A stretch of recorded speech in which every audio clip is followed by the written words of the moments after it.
ជំរាបសួរបងប្អូនក្មួយៗទាំងអស់គ្នាថ្ងៃនេះអាហារពេលព្រឹកប្តីខ្ញុំមកក្មេកខ្ញុំគេនាំគ្នាហូបនំប៉័ងខ្ញុំនេះអត់ហូបអីទេពេលព្រឹកតគេហូបអីហើយ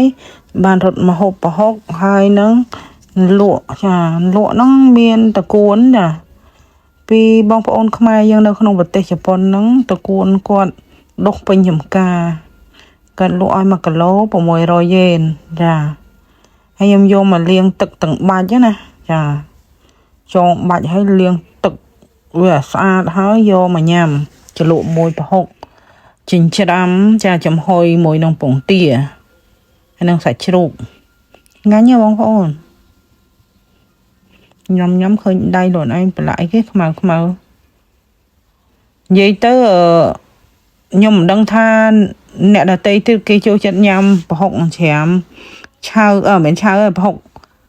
ចំហុយនឹងជាមួយនឹងលក់អីខ្លះហើយបើខ្ញុំវិញបានគ្រប់មុខគ្រាន់ថាយូរម្ដងវាបានតកួនច្រើនអញ្ចឹងណាគួនច្រើនមែនតើបងប្អូនឡើង5គីឡូចាក៏ផ្ញើមក5គីឡូខ្ញុំចង់យកវាធ្វើជ្រក់តែគាត់ថាមិនទាន់បានធ្វើជ្រក់ហងញ៉ាំជាមួយនឹងប្រហុកអស់3 4 5ដើមតែប៉ុណ្ណេះរស់ហើយខ្ញុំស្រួលចាំមកបងប្អូនឲ្យតែមានប្រហុកហើយនឹងបន្លែដែររស់ហើយប្រហុកបាយបាច់សាច់គោហ្វីឡុងហ្វីឡេក៏បានណាចុះបងប្អូនក្មួយៗដទៃទៀតក៏ចូលចិត្តហូបហ្មងលៀងហើយណាបងប្អូនមិនមែនហូបអត់លៀងទេណាចាគាត់ណាខ្ញុំហូបបដៅខ្ញុំឃើញប្រហោងវាធំពេកមិនចេះបណ្ឌិតមើលថាចាញ់ក្នុងប្រហោងតកួននោះវាបរសតអត់អាយអូទីមកមានបដៅក្នុងហ្នឹងធម្មតាតកួនវាមានថ្នាំងរបស់វាបងប្អូនមកថ្នាំងហើយយើងលាងបានតែខាងក្រៅទេចឹងតាមថ្នាំងប៉ុន្តែតាមថ្នាំងវាមិនដែលមានអីទេមែនទេបងប្អូនតកួនបើវាបិទចិត្តអត់មានខ្យល់ហ្នឹងអញ្ចឹងវាមានតកៅមានអីរស់តើវាចោះពីក្រៅហើយយើងហូបនោះយើងមិនមើលហ្នឹងហើយនេះអូយនិយាយវាថាចូលចិត្តណាស់លោកអើយតកួនគេថាជ្រូកស៊ីតកួនហើយចុះបើមនុស្សស៊ីតកួនមានដូចជ្រូកនេះហៅអីវិញ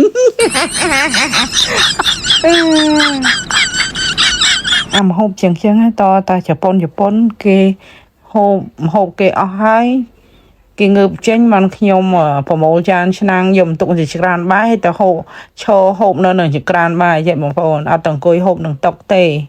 តែហូបនឹងតុកក៏បានដែរគ្រាន់ថាមិនចង់ឲ្យវាទៅផ្ទាល់ភ្នែកគេប្រហុកយើងខ្ញុំហុយវាមិនមែនសូវឃើញស្អាតទេក្លិនវាដែរហើយប្តីខ្ញុំគាត់ចេះហូបដែរគាត់ថាម៉ាក់ក្មេងគាត់មិនសូវប្រកែអញ្ចឹងណាគាត់ហូបបានតិចតែបើជះក្លិនខ្លាំងពេកគាត់ទៅមិនរួចដូចយើងហ្នឹងហើយខ្ញុំអាហារខ្ញុំ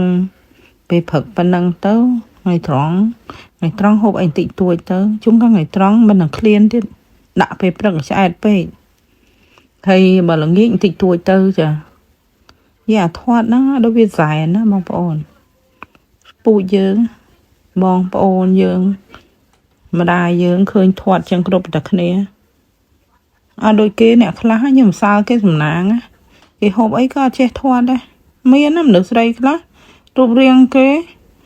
ចង់និយាយថាគេហូបអីក៏គេអត់ធាត់គេនៅតែរាងស្អាតតែខ្ញុំនេះ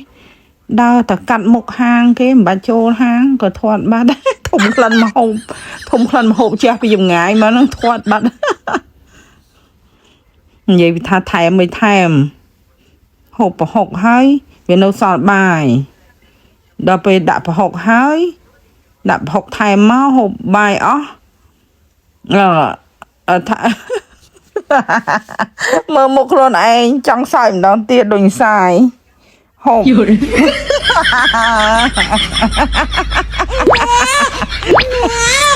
ចង់និយាយថាចូលចិត្តតកួនហូបមុខដូចនឹកឃើញអានសាយវាស៊ីតកួនណាបងប្អូនចាំសាយដែលដាក់តកួនឲ្យស៊ីហ៎ដាក់ជ្រូកក៏ចឹងហើយនឹងនិយាយទៀតភ្លេចបាត់ឡើយច្រឡំសើចខ្លួនឯង